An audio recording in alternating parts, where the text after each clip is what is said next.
Good day mga ka-sports natin dyan. Maraming mga pagbabago sa Philippines Women's Volleyball Team sapagkat alam naman natin na magre-recruit ng mga bagong players pagdating nga sa pro na ipapasok sa Alas Pilipinas. Ayon nga yan sa namumuno ng Philippines National Women's Volleyball Team na si Tats Zuzara na kung saan daw ay kukuha sila ng mga bagong players dahil nga meron usap-usapan na meron international games muli ang Alas Pilipinas at target nga nila na makasali muli tayo pagdating sa SEA Games.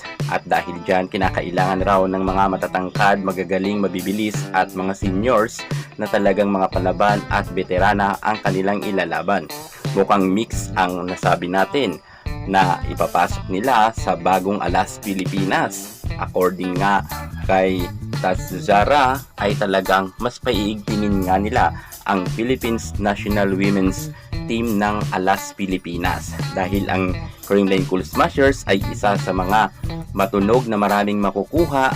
Narito pag-uusapan natin kung sino-sino ang kanyang kukunin sa malakas na team na Creamline. Pero bago ang lahat, subscribe ka muna. Click ang ating notification bell para lagi kang updated sa lahat ng issues sa volleyball.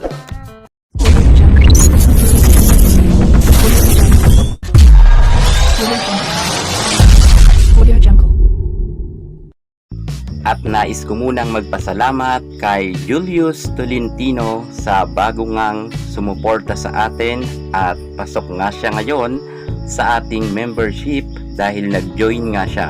Click nyo lang yan guys, yan nakalagay dyan na join at magkakaroon na kayo ng access to support sa Wais Kabes.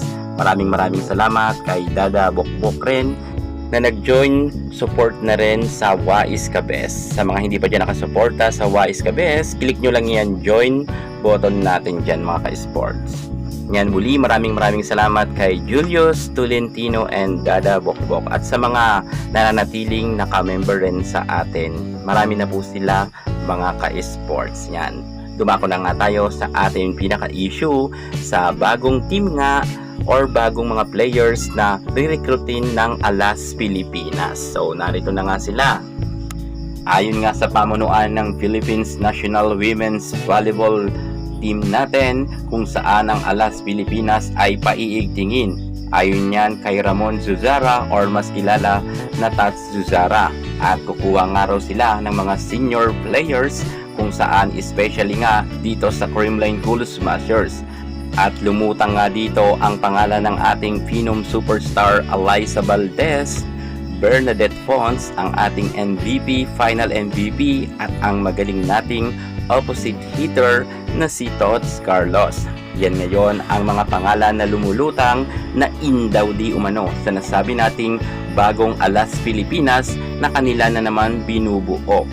Bagamat hindi naman natin maikakaila na magaling naman talaga ang nabanggit nating tatlong star player ng Creamline Cool Smashers, ngunit nababahala na naman ngayon ang ibang mga netizen na baka di umano ay ibang kuna naman ito ng magiging coach sa national team. If ever na si Coach Di Brito na naman muli ang hahawak nga para sa Alas Pilipinas, delikado na naman raw na ibang po ang nasabi nating tatlong magagaling na players. Bagamat alam naman natin na si Coach Di Brito ay isa sa pinakamagaling na coach sapagkat ito nga ang kinuha para sa Alas Pilipinas, pero sana naman kung hindi nila gagamitin sa loob ng court si Tots Carlos, ang ating Phenom Superstar Alyssa Valdez at Bernadette Fons, mas maganda na lang siguro na wag na lang silang ipasok para sa Alas Pilipinas kasi mas kaabang-abang at mas excited pa ang mga fans ng Creamline kung makikita nilang naglalaro sa loob ng court sa PVL All Filipino Conference ang mga nabanggit nating star players sapagkat